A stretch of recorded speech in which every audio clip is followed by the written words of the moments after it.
Hi, everyone.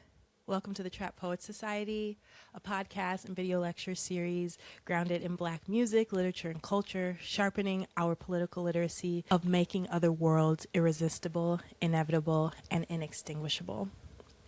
I'm by myself today. Fry Guy Burger and Fries is working. He doesn't even know I'm doing this, really. We've talked about it in passing, while we're making dinner, or just coexisting around each other. But I just knew he didn't have time to read this book, and I don't know if it's his type of book as much as it is my type of book. And as you all know and have been bearing witness to, working to find a cadence has just been an ongoing challenge for us. But I am really excited to share this episode with you all.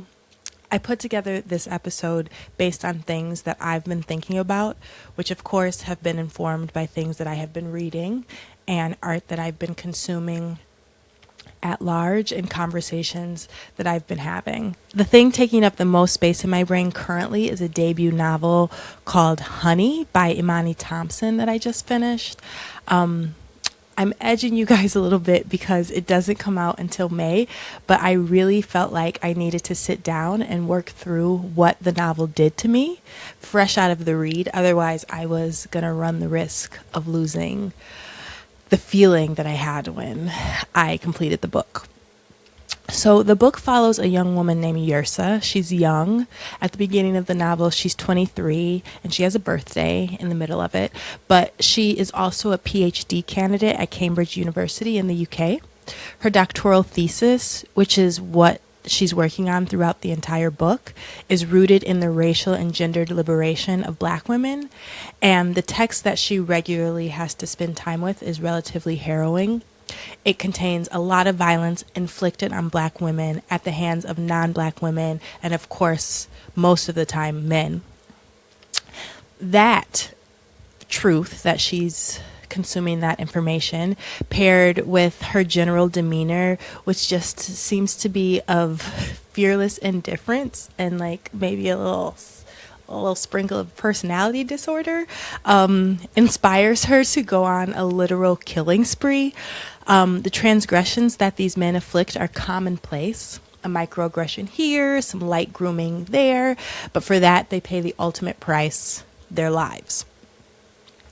Now, pair that reading experience with one I recently had in an organizing space around the article that is linked, entitled "Nonviolence is Violence Too. Somebody's Gotta Die." The author of the piece, Too Black, goes on a historical deep dive to unpack what nonviolence really is and how it functions in the societal ecosystem we exist in. He asserts that because nonviolence depends on violence to enact change, it isn't nonviolence. Plainly put, he asserts that nonviolence is violence too.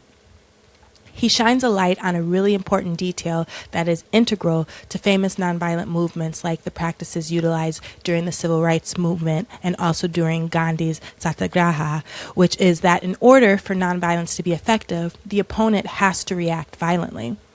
The goal is to create a spectacle to shift the court of public opinion. Too Black cites political scientist Guin, who says that nonviolent practitioners deploy a sort of political jujitsu against their opponents. By absorbing the opponent's brutality through the political martial art, the idea is that they are throwing him off balance politically, causing his repression to rebound against his position and weakening his power. He then pulls out an act of resistance that happened in Albany, Georgia during the civil rights that did indeed fail because the nonviolence was also met with a form of nonviolence. Albany Police Chief Lori Pritchett had seen what the protesters were doing in places like Alabama and urged his force to treat the protesters gently. So he dispersed them, sending them to jails around the county, but not solely in Albany. He never arrested them for breaking segregation laws. He just arrested them for disturbing the peace. In the end, the movement did not desegregate the city. So between my reading experience of Honey and the conversation I had with BAP around Too Black's article, I've been mulling around the function of violence. Specifically, the function of violence as a Black feminist, just like Ursa is in the book. My body initially rejected the idea that violence is inevitable and somebody has to die, and I think that primarily comes from a place of privilege. I have led a relatively violent-free life. Also, there's something about how violence is used to uphold power in this society, specifically that feels extremely white and patriarchal, and those are two schools of thought that I am constantly trying to free myself from, which would be further reason to not ascribe to violence. When I was first grappling with this idea, resorting to violence felt lazy to me. It felt like the least creative path. It felt like the path furthest from Black feminism. But then I started thinking about a slender masterpiece called The Word for World is Forest by Ursula K. Guin. I think Ursula K. Guin is my favorite white woman. She is an American author who was alive from 1929 to 2018. She primarily wrote speculative fiction that critiques social orders. Her most famous work is The Left Hand of Darkness. It won a Hugo. I did a very fast but fun booktube review of that book many years back. I was pregnant with my second child. I will link it below. My favorite book by her is The Dispossessed. I'm actually rereading that next quarter with my Patreon, but The Word for World is Forest is a very close second. The story focuses on a military logging colony set up on the fictional planet of Athshi by people from Earth. The people from Earth are referred to as Terra. The colonists have enslaved the completely non-aggressive native Athshians and treat them very harshly. Eventually, one of the natives, whose wife was raped and killed by a Terran military captain, leads a revolt against the Terrans and succeeds in getting them to leave the planet. However, in the process, their own peaceful culture is introduced to mass violence for the first time, which of course changes them forever. I don't know if capitalism can function without violence, but I do know that nothing is too violent for capitalism. If it makes money, if stockpiling people in warehouses where they lay in their own shit makes money, it's allowed. If stealing and then literally fucking the second grader makes money, it's allowed. If stripping the land to the point of unusability makes money, it's allowed. And that is where we are. And that is where we have been for a few hundred years.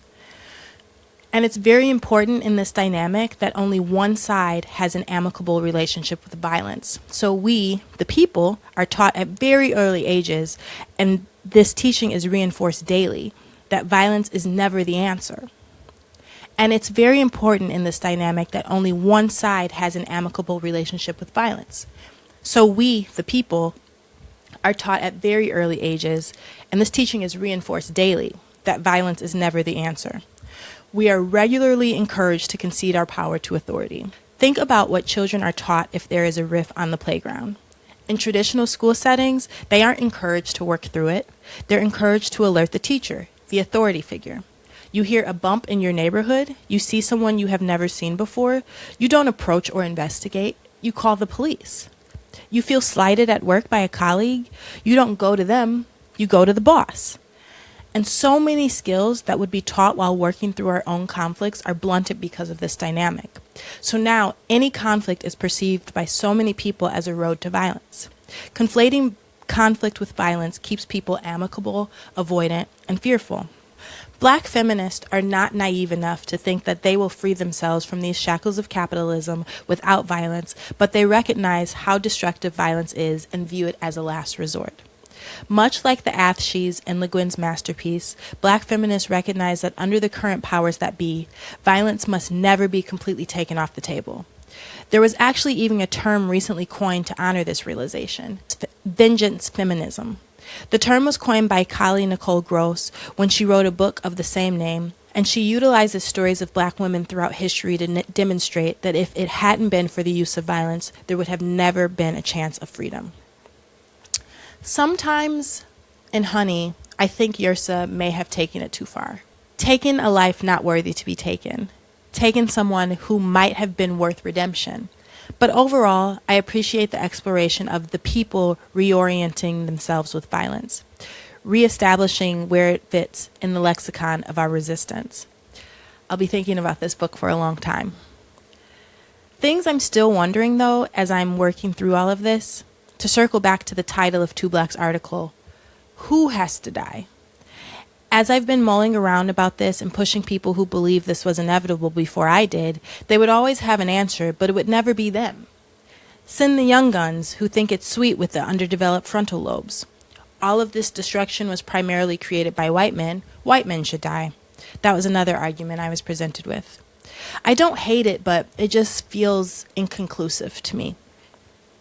I wonder if the truth is that we have to all be willing to die, like the Athshians. I think in Honey, Ursa was primarily hoping to get away with what she was doing, but had the emotional fortitude to suffer the consequences of her actions in the event that she did not get away with it. I'm also wondering now if our general conditioning of violence makes us more terrified of risking our lives than we should be. Is life sacred? Was it? Before the oppressive regimes of patriarchy, capitalism, and racism took over, and now to reestablish the sacredness, we have to free ourselves by any means necessary, which would include disregarding the sacredness of life? I don't know. That's what I got. Okay. Thank you so much for taking the time to listen and watch. If you liked what you heard, please like, subscribe, comment, etc. You know how this works. You know how social media works. If you want to throw something in the offering plate, you can join my Patreon, the Trap Poets Society. Monthly book clubs, quarterly texts, weekly newsletters. You know the vibe. I had fun. Bye.